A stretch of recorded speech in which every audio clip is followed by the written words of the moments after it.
Hi hello friends, welcome to Aadu's kitchen. ಇವತ್ತು ನಾನು ಮಾಡ್ತಾ ಇರೋ ರೆಸಿಪಿ ಬಂದುಬಿಟ್ಟು ಪೈನಾಪಲ್ ಕೇಸರಿ ಬಾತ್ನ ಮಾಡ್ತಾ ಇದ್ದೀನಿ. ಇದು ಕ್ವಿಕ್ ಆ್ಯಂಡ್ ಈಸಿ ರೆಸಿಪಿ ಅಂತಲೇ ಹೇಳ್ಬೋದು. ಕೇಸರಿ ಬಾತ್ ಯಾರಿಗಿಷ್ಟ ಇಲ್ಲ ಹೇಳಿ? ಉಪ್ಪಿಟ್ಟು ಅಂದರೆ ಯಾರೂ ಇಷ್ಟಪಡಲ್ಲ. ಅದೇ ಕೇಸರಿ ಬಾತ್ ಮಾಡಿಕೊಡಿ, ಎಲ್ಲರೂ ಇಷ್ಟಪಟ್ಟು ತಿಂತಾರೆ. ಬನ್ನಿ ಇವಾಗ ಶುರು ಮಾಡೋಣ. ಕೇಸರಿ ಬಾತ್ ಮಾಡೋದಕ್ಕೆ ನಾನಿಲ್ಲಿ ಏನೇನು ಇಂಗ್ರೀಡಿಯೆಂಟ್ಸ್ನ ತೊಗೊಂಡಿದ್ದೀನಿ ಅಂತ ನೋಡ್ಕೊಂಬರೋಣ. ನಾನಿಲ್ಲಿ ಪೈನಾಪಲ್ ಕೇಸರಿ ಬಾತ್ ಮಾಡ್ತಾ ಇರೋದ್ರಿಂದ 1 ಕಪ್ ಆಗುವಷ್ಟು ಪೈನಾಪಲ್ನ ಕಟ್ ಮಾಡಿ ಇಟ್ಕೊಂಡಿದ್ದೀನಿ.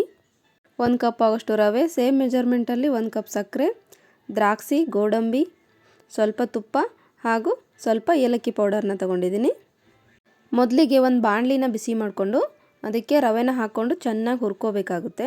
ನೀವು ಚಿರೋಟಿ ರವೆ ಬೇಕಾದರೂ ತೊಗೋಬೋದು. ಚಿರೋಟಿ ರವೆನಲ್ಲಿ ಮಾಡಿದ್ರೆ ಇನ್ನೂ ಚೆನ್ನಾಗಿರುತ್ತೆ. ನಾನಿಲ್ಲಿ ಮಾಮೂಲಿ ಉಪ್ಪಿಟ್ಟು ರವೆ, ಬಾಂಬೆ ರವೆನ ತೊಗೊಂಡಿದ್ದೀನಿ.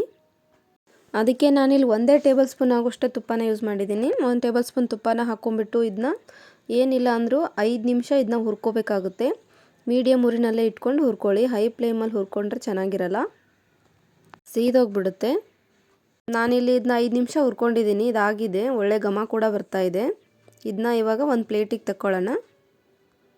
ನೆಕ್ಸ್ಟ್ ನಾನಿಲ್ಲಿ ಒಂದು ಮಿಕ್ಸಿ ಜಾರಿಗೆ ಕಟ್ ಮಾಡಿ ಇಟ್ಕೊಂಡಿರುವಂತಹ ಪೈನಾಪಲ್ನ ಹಾಕಿ ರುಬ್ಕೋತಾ ಇದ್ದೀನಿ. ನೀವು ಬೇಕಿದ್ರೆ ಹಾಗೆ ಚಿಕ್ಕ ಚಿಕ್ಕದಾಗಿ ಕಟ್ ಮಾಡಿ ಕೂಡ ಹಾಕ್ಕೋಬೋದು. ನಮ್ಮ ಮನೆಯಲ್ಲಿ ಸ್ವಲ್ಪ ಕಟ್ ಮಾಡಿ ಹಾಕಿದರೆ ಇಷ್ಟಪಡಲ್ಲ, ಅದಕ್ಕೆ ನಾನಿಲ್ಲಿ ಈ ಥರ ರುಬ್ಬಿ ಹಾಕ್ತಾ ಇದ್ದೀನಿ. ಇಷ್ಟಿದ್ರೆ ಸಾಕು. ನಾನಿಲ್ಲಿ ಅದೇ ಬಾಣಲಿಗೆ 1 ಟೇಬಲ್ ಸ್ಪೂನ್ ಆಗುವಷ್ಟು ತುಪ್ಪನ ಹಾಕ್ಕೊಂಡಿದ್ದೀನಿ. ತುಪ್ಪ ಬಿಸಿ ಆದಮೇಲೆ ನಾನಿಲ್ಲಿ ಅದಕ್ಕೆ ಗೋಡಂಬಿನ ಸೇರಿಸ್ಕೊತಾ ಇದ್ದೀನಿ. ಗೋಡಂಬಿ ಹಾಕ್ಕೊಂಬಿಟ್ಟು 1 ನಿಮಿಷ ಫ್ರೈ ಮಾಡ್ಕೊಳ್ಳಿ. ಕ್ವಿಕ್ಕಾಗಿ ಏನಾದರೂ ಒಂದು ಸ್ವೀಟ್ ರೆಸಿಪಿ ಮಾಡಬೇಕಲ್ಲ ಅಂತ ಅಂದಾಗ ನೆನಪಾಗೋದೇ ಕೇಸರಿ ಬಾತ್ ಅಲ್ವಾ?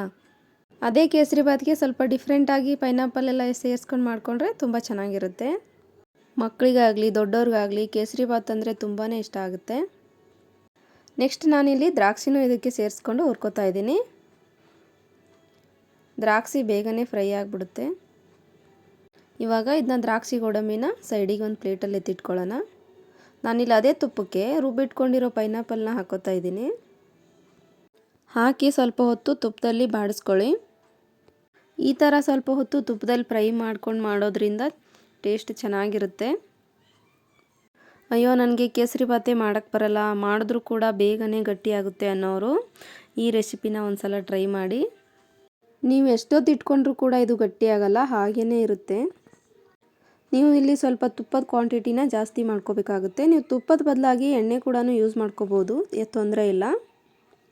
ನಾನಿಲ್ಲಿ ಪೈನಾಪಲ್ನ ಸ್ವಲ್ಪ ಹೊತ್ತು ಬಾಡಿಸ್ಕೊಂಡಾದ್ಮೇಲೆ ನಾನಿಲ್ಲಿ ಹುರಿದಿಟ್ಕೊಂಡಿರೋ ರವೆನ ಅದಕ್ಕೆ ಸೇರಿಸ್ಕೊತಾ ಇದ್ದೀನಿ. ಇದಕ್ಕೆ ಸೇರಿಸಿದ ಮೇಲೆ ನೀಟಾಗಿ 1-2 ಸತಿ ಇದನ್ನ ಮಿಕ್ಸ್ ಮಾಡ್ಕೊಳ್ಳಿ. ಮಿಕ್ಸ್ ಮಾಡ್ಕೊಂಡಾದ್ಮೇಲೆ ನಾನಿಲ್ಲಿ ಇದಕ್ಕೆ 1 ಕಪ್ಪು ರವೆಗೆ 2 ಕಪ್ ಆಗುವಷ್ಟು ನೀರನ್ನ ಹಾಕೋತಾ ಇದ್ದೀನಿ. ನೀವಿಲ್ಲಿ ಸೈಡಲ್ಲಿ ನೀರು ಬೇಕಾದ್ರೆ ಕಾಯಿಸ್ಕೊಂಡು ಹಾಕೋಬೋದು. ನಾನಿಲ್ಲಿ ತಣ್ಣೀರನ್ನೇ ಹಾಕೋತಾ ಇದ್ದೀನಿ, ಏನು ತೊಂದರೆ ಇಲ್ಲ, ತಣ್ಣೀರು ಕೂಡ ಹಾಕೋಬೋದು. ನೀರು ಹಾಕ್ಕೊಂಬಿಟ್ಟು ಚೆನ್ನಾಗಿ ಮಿಕ್ಸ್ ಮಾಡ್ಕೊಳ್ಳಿ. ರವೆ ಚೆನ್ನಾಗಿ ಹುರಿದಿರೋದ್ರಿಂದ ಇದು ಗಂಟು ಏನಾಗಲ್ಲ, ಹೆದರ್ಕೊಳ್ಳೋ ಅವಶ್ಯಕತೆ ಏನಿಲ್ಲ. 2 ಕಪ್ ನೀರು ಹಾಕ್ಕೊಂಬಿಟ್ಟು ಚೆನ್ನಾಗಿ ಇದನ್ನ ಮಿಕ್ಸ್ ಮಾಡ್ಕೊಳ್ಳಿ.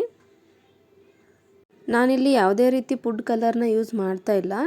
ನಾನು ಸ್ವಲ್ಪ ಅರಿಶಿನ ಪುಡಿನ ಹಾಕೋತಾ ಇದ್ದೀನಿ. ನೀವು ಬೇಕಂದರೆ ಫುಡ್ ಕಲರ್ನ ಹಾಕೋಬೋದು, ಅಥವಾ ಕೇಸರಿ ದಳಗಳಿದ್ರೆ ಅದನ್ನು ಕೂಡ ನೆನೆಸಿಟ್ಕೊಂಡು ಹಾಕೋಬೋದು, ಚೆನ್ನಾಗಿರುತ್ತೆ. ಇವಾಗ ಇದನ್ನ ನೀಟಾಗಿ ಮಿಕ್ಸ್ ಮಾಡ್ಕೊಂಡು 1-2 ನಿಮಿಷ ಬೇಯಿಸ್ಕೊಳ್ಳಿ. ನೋಡಿ, ಇವಾಗ ಇದೆಲ್ಲ ನೀರೆಲ್ಲ ಚೆನ್ನಾಗಿ ಹೀರ್ಕೊಂಡು 2 ನಿಮಿಷ ಬೆಂದಿದೆ. ಇವಾಗ ಇದಕ್ಕೆ 1 ಬೌಲ್ ಆಗೋಷ್ಟು ಸಕ್ಕರೆನ ಸೇರಿಸ್ತಾ ಇದ್ದೀನಿ. ರವೆ ಚೆನ್ನಾಗಿ ಬೆಂದಾದಮೇಲೆ ನೀವು ಸಕ್ಕರೆನ ಸೇರಿಸ್ಕೋಬೇಕಾಗುತ್ತೆ. ಮೊದಲಿಗೆ ಸಕ್ಕರೆನ ಸೇರಿಸಿದ್ರೆ ಚೆನ್ನಾಗಿರಲ್ಲ, ಕೇಸರಿ ಬಾತ್ ಚೆನ್ನಾಗಿ ಆಗೋದಿಲ್ಲ. ಇದು ಎಲ್ಲ ಸಕ್ಕರೆ ಎಲ್ಲ ಕರಗಿದ ಮೇಲೆ ಕೇಸರಿ ಬಾತ್ ಇನ್ನೂ ಸ್ವಲ್ಪ ತೆಳ್ಳಗಾಗುತ್ತೆ. ತೆಳ್ಳಗಾಗಿ ಮತ್ತೆ ಅದು ನೀರೆಲ್ಲ ಹೀರ್ಕೊಂಡು ಸ್ವಲ್ಪ ಗಟ್ಟಿಯಾಗುತ್ತೆ. ಅಲ್ಲಿವರೆಗೂ ನೀವು ತಿರುಗಿಸ್ತಾನೆ ಇರಿ. ಈ ಥರ ಮಾಡೋದ್ರಿಂದ ನೀವು ಎಷ್ಟೊತ್ತಿಟ್ಟರೂ ಕೂಡ ಕೇಸರಿ ಬಾತು ಇದು ಗಟ್ಟಿಯಾಗಲ್ಲ. ಇವಾಗ ನೀವು ಬೇಕಾದ್ರೆ ಇನ್ನೊಂದು ಸ್ಪೂನ್ ಆಗೋಷ್ಟು ತುಪ್ಪನ ಕೂಡ ಸೇರಿಸ್ಕೊಂಡು ಮಿಕ್ಸ್ ಮಾಡ್ಕೋಬೋದು. ನಾನಿಲ್ಲಿ ಇವಾಗ ಹುರಿದಿಟ್ಕೊಂಡಿರುವಂಥ ದ್ರಾಕ್ಷಿ ಗೋಡಂಬಿ ಮತ್ತು ಏಲಕ್ಕಿ ಪೌಡರು ಕೂಡ ಹಾಕಿ ಮಿಕ್ಸ್ ಮಾಡ್ತಾ ಇದ್ದೀನಿ. ಇಷ್ಟೇ ಫ್ರೆಂಡ್ಸ್, ಕೇಸರಿ ಬಾತ್ ಮಾಡೋದು ತುಂಬಾ ಈಸಿ. ಫ್ರೆಂಡ್ಸ್, ಇನ್ನೂ ಯಾರೆಲ್ಲ ನಮ್ಮ ಚಾನಲ್ಗೆ ಸಬ್ಸ್ಕ್ರೈಬ್ ಮಾಡ್ಕೊಂಡಿಲ್ವೋ ಈಗಲೇ ಸಬ್ಸ್ಕ್ರೈಬ್ ಮಾಡ್ಕೊಳ್ಳಿ. ಪಕ್ಕದಲ್ಲಿ ಕಾಣೋ ಬೆಲ್ ಐಕನ್ನ ಪ್ರೆಸ್ ಮಾಡಿ. ಬೆಲ್ ಐಕನ್ನ ಪ್ರೆಸ್ ಮಾಡೋದ್ರಿಂದ ನಾವು ವಿಡಿಯೋ ಅಪ್ಲೋಡ್ ಮಾಡಿದಾಗ ಫಸ್ಟ್ ನೋಟಿಫಿಕೇಷನ್ ನಿಮಗೆ ಬರುತ್ತೆ. ನಿಮ್ಮ ಫ್ಯಾಮಿಲಿ ಫ್ರೆಂಡ್ಸ್ ಜೊತೆ ವಿಡಿಯೋನ ಶೇರ್ ಮಾಡ್ಕೊಳ್ಳಿ, ಸಪೋರ್ಟ್ ಮಾಡಿ. ಈ ವಿಡಿಯೋನು ನಿಮ್ಗೆ ಇಷ್ಟ ಆಗಿದೆ ಅಂತ ಅನ್ಕೋತೀನಿ. ಸಿಗ್ತೀನಿ ಇನ್ನೊಂದು ಹೊಸ ರೆಸಿಪಿ ಜೊತೆ. ಮುಂದಿನ ವಿಡಿಯೋದಲ್ಲಿ. Thank you. ಈ ವಿಡಿಯೋ ನಿಮಗೆ ಇಷ್ಟ ಆಗಿದ್ರೆ ಲೈಕ್ ಮಾಡಿ, ಶೇರ್ ಮಾಡಿ, ಸಬ್ಸ್ಕ್ರೈಬ್ ಮಾಡಿ, ಮತ್ತೆ ಬೆಲ್ ಹೊಡೆಯೋದನ್ನ ಮರಿಬೇಡಿ.